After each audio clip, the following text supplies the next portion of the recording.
probably not doing this right. You seem to be doing all right to me. Nice space between the plants. You could do with a spade or something. Well, I asked the grave digger guy in the booth down the hill if he had something like that. I thought he would. But he says he doesn't. He just has this massive shovel, and it just seemed kind of disrespectful. Indeed it would be.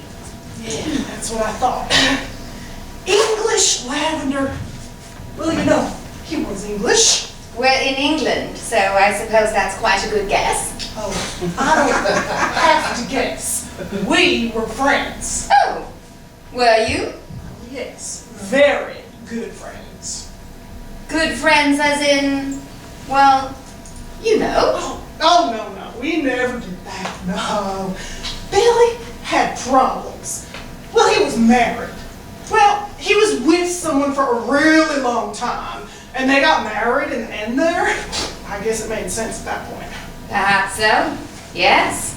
You know, the gravedigger guy said Billy's wife hasn't bothered to take care of this little grave at all. It's like the bitch doesn't even care. Well, perhaps she's not sentimental about the dead body of a raging alcoholic. Oh, shit. Oh, I'm so sorry. You're her. You're Petra. Petra. Jeez, I'm sorry, Petra. And no, all this is fine, really. Billy hated lavender. He hated any flower with scent. So chucking lavender all over his grave is something I would have done myself if I thought of it. Did he hate it seriously? Oh, I should probably just pull it all up. Oh, darling, please. It was a lovely gesture. If any other of his friends come by, I suppose, or fans, they'll enjoy them. Yeah, have you been out here at all since he passed? Gravedigger says you haven't, and the grave hasn't been tended at all since, well, you know, since the day. Bill required a good deal of tending while he was alive. So I suppose I thought I'd give myself a bit of a break now he's dead. Oh, you make it sound like being with Billy was a chore. Oh, and I suppose your relationship with him was a trot through a summer fun fair, was it? Oh, he brought joy to people's lives all over the world. The roles he played. Podge Hammerhand, Prince Michael in the Dover Diary. Oh, good Lord. Oh, good Lord is right. And when Captain Carter told Gemma Manford that he would rather never see her again if that's what she needed to make her happy. Oh, geez Louise, that just about ripped your guts out watching that. You know that was acting, don't you? I mean, he was an actor. You pretend that you feel things. Listen, Miss Smarty, acting isn't that easy, you know. You can't just fake all of it. Some of it has to be real. I wouldn't expect you to understand. You were one of his fans. There's a version of Billy inside your head that you invest with all sorts of virtues and qualities that I can assure you he never had. Oh, he had lots of good qualities. I know he did. Well, he was smart. He was well-read. He was warm and funny. He had that, oh, what's the word? The vulnerability. Oh, those big eyes. You just look in those eyes and you know there is a sad story he didn't dare tell you.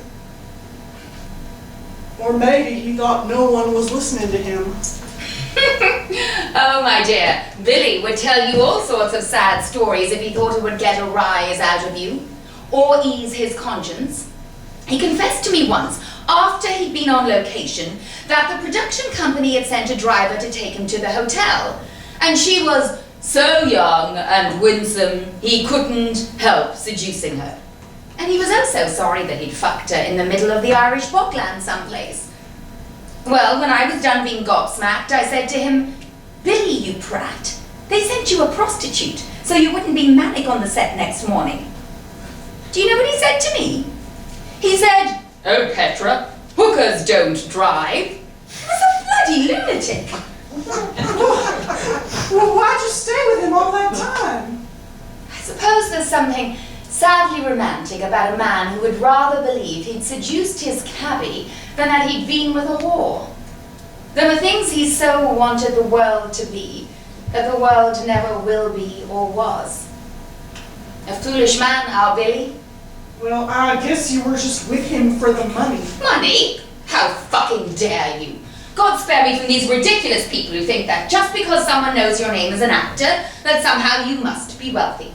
You look pretty wealthy to me. I worked in the city. Do you know what that means? Do you know what Wall Street is? Well, yeah.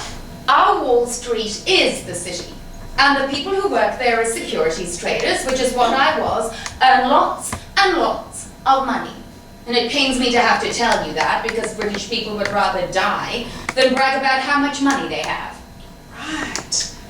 Securities trader Billy said in an interview that you did that. So why did you act as if you just had a lobotomy or something? Do you know what a securities trader does? Trade securities? Oh, for fuck's sake. Hey! Listen, go ahead and feel superior making me look stupid. That ain't so hard. I'm 49 years old and I can barely get a passport and get myself on a plane to come over here. I got a shitty job at a rundown old hospital, and no, I do not know what a securities trader does. Shit, I can't even make a fucking plank stand up straight.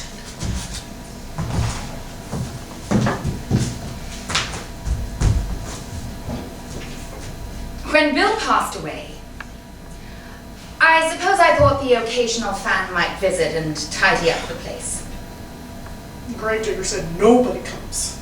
Nobody's been but me since they put him here. Well, that pissed me off. William Atherton Noble died on October 22nd of last year, and I, his latterly legal wife, have not visited his gravesite from that day until this one. But I decided to come out today. Why? To speak to you, superfan Samara Finity. To me? To you. How would you even know I was out here? You posted your picture on Billy's old Facebook page. Oh, right. I forgot. It popped up on my phone there. You watch his old Facebook page? I made it for him. You think Billy would touch a computer? Well, I thought he had, publicity people for that kind of stuff. He had those people at one time. Publicity, manager, agent, solicitor. Those people all want to be paid. And if a working actor is no longer working, well, you can't really justify the expense now, can you? Why don't you just take it down, the page? Every once in a while, I like to go in and see what Billy's old admirers are saying about him. And then I run across somebody calling me a fat bitch, and I go and find something else to do. Well, you were wearing horizontal stripes. That's your response to me? Here, to my face? Sorry? That shift was vintage Yves Saint Laurent. Yeah, whatever. When I bought it, it fit perfectly well. I put up a little weight, and it was tight. The camera adds 10 pounds, you know. And yes, when I wore it out that night, it didn't look right, and I looked fat. And so what? I haven't worn it again since you said that. So I did you a favor then? Oh, shut up. What do you know about fashion? You're American. You turn up for job interviews in a t-shirt and leotard. Hey, you see all this? This is Tarjay, bitch. And you know what? Ain't got no horizontal stripes, because every girl over the age of 10 knows that shit makes you look fat. You don't know what an absolute shit Bill could be. Yeah, maybe he was just that way to you. Yes, of course he was that way to me. He was real to me. I was his wife. Everything you and all the others like you got of him was absolutely, patently fake. You got the wit and the charm and the warmth and the boots-high bullshit, and I got every fucking thing else. You got him in 5 and 10-minute doses on chat shows and comic book festivals. I lived with him for 22 years. I'd just stay with him if he was such an asshole. Because you don't divorce somebody for being an asshole. Everybody's an asshole. You're not going to tell me that the person you're living with isn't an asshole, are you? Seriously? Well, he lives downstairs. What? I have a boyfriend. We're not together right now. I threw him out. He lives downstairs. Obviously you didn't throw him far. Well, I threw him out because he won't get a job. And since he ain't got a job, he had nowhere to go when I threw him out, so he lives downstairs. Now, he mows the lawn, he takes out the garbage, and yeah, he's an asshole. Are you happy? I suppose it was nice to think about somebody like Billy, even if Billy wasn't really like that. Don't you patriotize me. That's nice. Don't correct me neither. Sorry. It's okay. He had a horrible temper, you know. The neighbors in Fulham used to complain about the shouting. The neighbors in New York used to complain about the shouting, and everyone shouts in New York. The only place they didn't seem to mind was the flat in Tuscany. And that's probably because Italians actually enjoy shouting. That's why they invented the opera, for God's sake. It's probably the alcohol. Mood swings, right? Yes, of course it was the bloody alcohol. And so what? I was in a marriage with two others, you know. Him and the drink. The time I got to spend with him was growing less and less, and I couldn't divorce the alcohol without divorcing Bill. Do you know what you tell yourself when you abandon someone you care for? You tell yourself, oh well, he left me first. He left me first. And it's only after that, well, that you realize that you were wrong to do it. That you were weak and you couldn't take it. No one can take that. You'd have to be a canonized saint to take that kind of shit. He used to call me a saint sometimes. My wife is a saint. Oh, we fought. Good Lord. A real rip-snorting argument between us could last for days. He once said that he would rather do 8 shows a week in Richard III than have an argument with me, because the Shakespeare would take less out of him. What were you arguing about? Anything, really. Everything. Cooking pots, flowers. Sometimes I used to wish that I was one of his friends rather than his wife. He never gave out to his friends. He was always so charming with them. Friends like you. Friends from a distance, though. Me being his friend didn't help him much. Aside from the decoration here. It did help him. I just made that little website for him is all. Went to his movies when he made them. I didn't have to clean up his puke or wonder where he was. Watch him have seizures. Forget how to drive. And piss himself like a 12-year-old dog.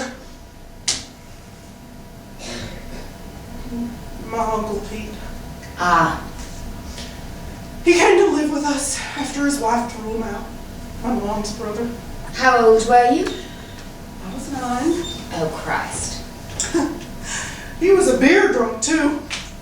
To this day, I do not know how someone gets and stays that drunk on shitty American beer. That takes some dedication, for sure. Indeed. Billy used to start with the wine when we were out. Then he'd end the evening with, just a little whiskey, darling. Just a drop. Just a wee dram, darling. Then we'd scuffle home in a cab, not talking. I knew he was longing to get home and start a bender.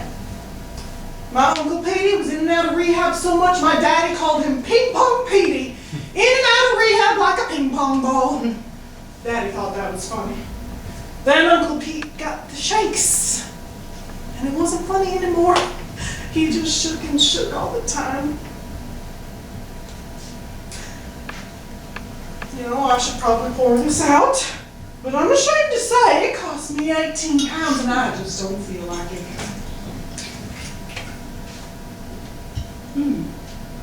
I rarely drink. And I've lots of brain cells that need killing.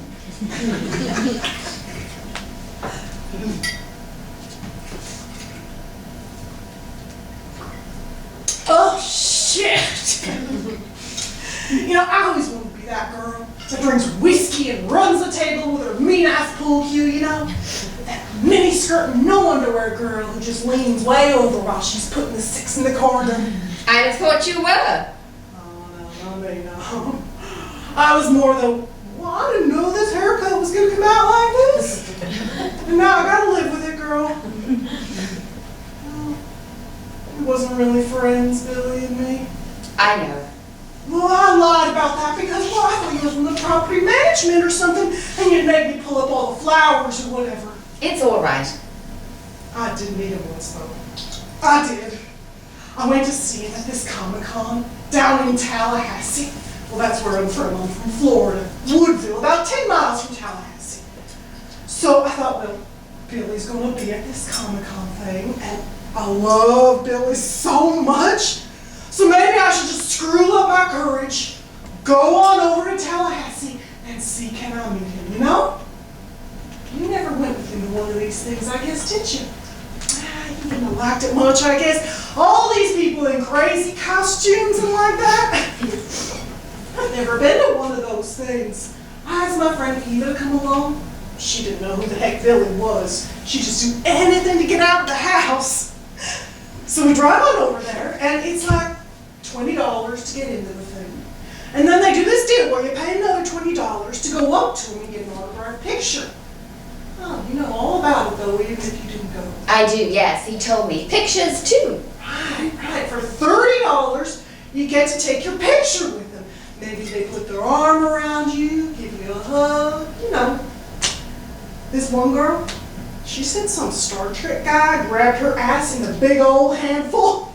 I wasn't buying that at all. I think she was exaggerating. Perhaps. Perhaps. So, anyway, I didn't want to just wait in there with all the rest of the kooks and have Billy sign some dumb old picture or whatnot. Me and Eva, we just kind of stood back and watched him while he sat at the table and smiled and laughed and signed for this one or that. Being so sweet and everything. That was a real Billy Noble to me. The guy who asked each fan a question while he was signing the DVD for him, looked him right in the eye waiting for the answer. Then he was done signing autographs. Billy's line was shorter than some of the other stars. I felt bad about that, I remember. Then he went off behind this curtain thing, disappeared off somewhere. Me and Eva went and grabbed a burger and hung out. And then afterwards, we were on our way home. And Eva says, let's go over to the Hotel du Mont and grab us a cocktail. I said, all right, we would. He was sitting at the end of the bar all by himself. The bar's on a rooftop. I wasn't even looking at the view, just sipping his whiskey, staring at the wall. Now, Eva, she didn't catch on at first. She's all self-absorbed and stuff, but she must have seen me looking at him. And she says like, hey, that's him, that's the guy. And I said, yep, that's him, all right. That's him, that's Billy Noble. So she's all pushing me to go talk to him. And I'm like, nah, I don't want to bother him. But I did bunch up the old courage, swallow it down, and I go over there thinking, I'll just say hello.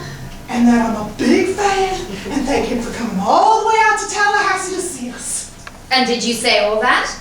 I did. Do you know what he said? What? He said, fuck off. I guess I didn't move for a second. I just kind of stood there something. And then he looks up at me and he says it again. Go on, fuck off. Just goes back to sipping his whiskey. Oh, yes, well, that sounds like Bill, all right. When I got back to the table, Eva asked me how it was. I didn't want to tell her what really happened. She might have tried to get all up in his face or something. Eva's that friend. That one girlfriend you have, someone buys her a shot of tequila, you are all just going to jail. Mini skirt and no underwear, girl. You got that right and a half. So she asked me how it went, and I said, oh, you know, it was fine. He was getting a cold or something, so he didn't want to talk too long. She said, well, what'd y'all talk about? And I said, oh, you know, he asked me where I was from, talked about the show, about his movies. So I lied. I made it all up. And she gives me a hug and starts jumping around. And I just felt like a piece of dirt. But I had to smile and laugh. And then, of course, it's Eva. She just goes back to talking about herself. So I was off the hook till she dropped me off home. When you're fans of some actor, like Billy Noble, and you never met him, you do wonder what it would be like if they said something directly to you in conversation. What exactly would he say to me? You never think in 100 years it's gonna be fuck off. But I knew it was the whiskey talking, and after a while, I found it in my heart to forgive. Like I said, he couldn't have played all those parts if there wasn't still some piece of him in there that was still sweet, kindly, somewhere back of the booze. He had to still be in there. I think you are right about that. I think you must be. No, you just think I'm foolish, I can tell. If I had a penny for every time Billy Noble told me to fuck off, I could make you as rich as I am. Well, now that I'd like to see. Hey, I thought English people don't brag about their money. How many English people do you know? Well, just you and, So I suppose your impression of English people has to come from me. well now, I guess it does. I'm going to take you to this marvelously snotty place called the Ivy. Oh, yeah? We're going to watch lots of celebrities having lunch, although you probably won't recognize most of them because they'll be British celebrities and not American ones. Well, I'm not pressed for that kind of thing, though. Oh, of course you are. We'll just tell everyone you're a screenwriter. They never know how to dress themselves. Can't you just be nice without being mean underneath it? I really am the only English person you know. Come on then.